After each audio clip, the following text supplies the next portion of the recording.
മലയോര ഹൈവേയിലെ കാറ്റാങ്കവലയിൽ അപകടത്തിൽപ്പെട്ട ബസ് നീക്കം ചെയ്തു. ഡിസംബർ ആദ്യ ആഴ്ചയിലാണ് അയ്യപ്പ ഭക്തർ സഞ്ചരിച്ച ബസ് അപകടത്തിൽപ്പെട്ടത്.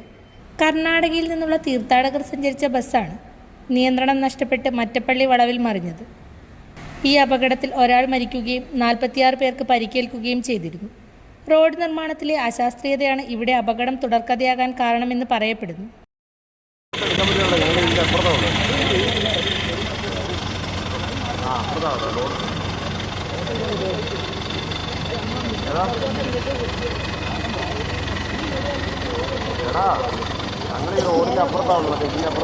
Cherupuzha cooperative hospital.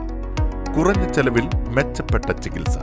അസ്ഥിരോഗം, ശിശുരോഗം, general medicine, ENT വിഭാഗങ്ങളിൽ പ്രഗത്ഭരായ ഡോക്ടർമാർ.